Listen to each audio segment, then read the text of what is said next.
Hello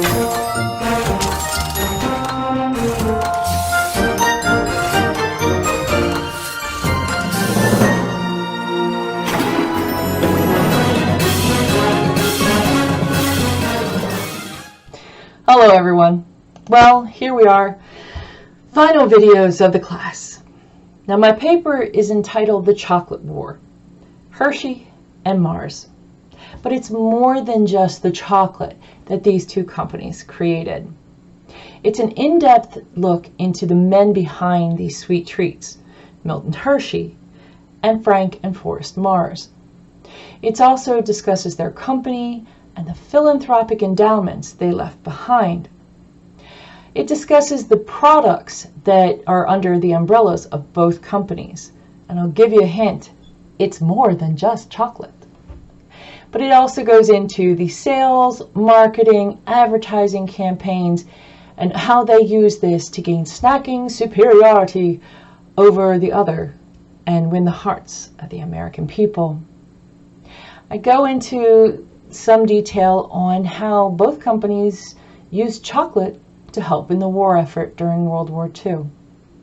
I bring it all together with a look at other American chocolate companies such as Nestle, Ghirardelli, and Mondelez, and how they fit into the new American chocolate market.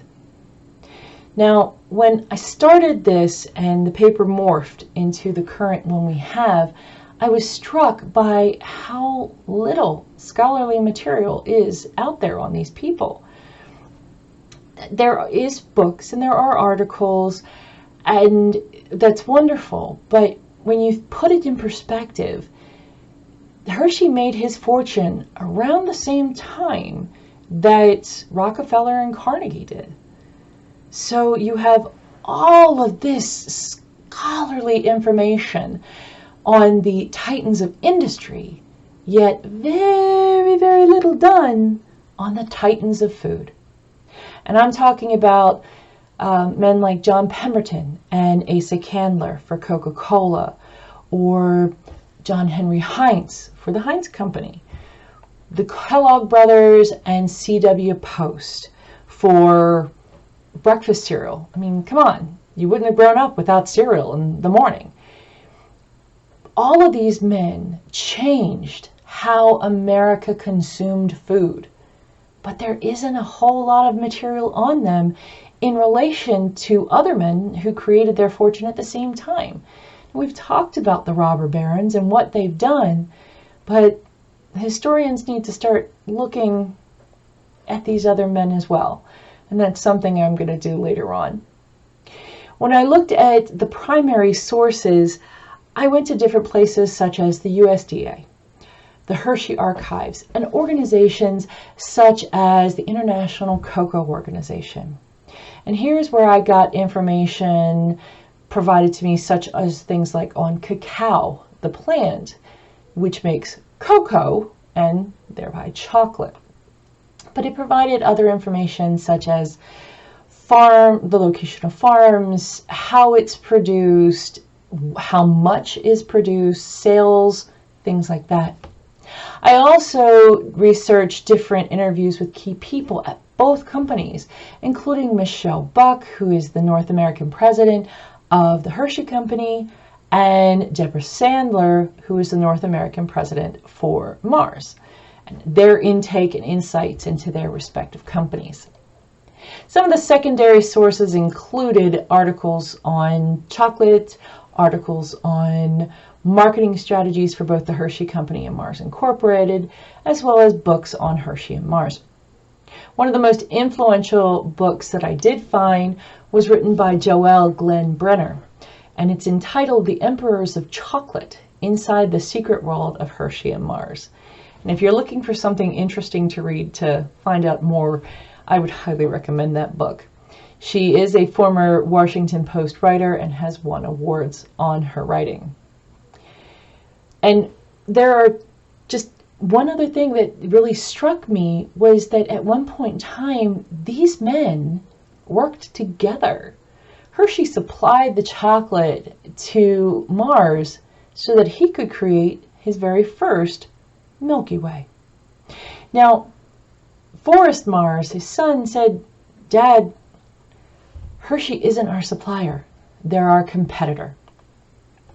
And because of this idea, they ended up really becoming rivals. And what just further amazed me was their weapons of choice, the chocolate bar. And because of their rivalry and ambition to be the best in chocolate, we now have some of the most iconic confections on the market today. And these include the original Hershey bar, Milky Way, Three Musketeers, Snickers, Mr. Goodbar, M&M's, and Reese's.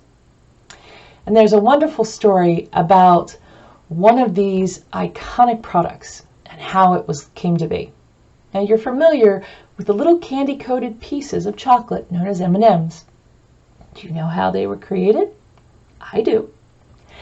Well, it ended up as a collaboration between Forrest Mars, who is Frank Mars' son.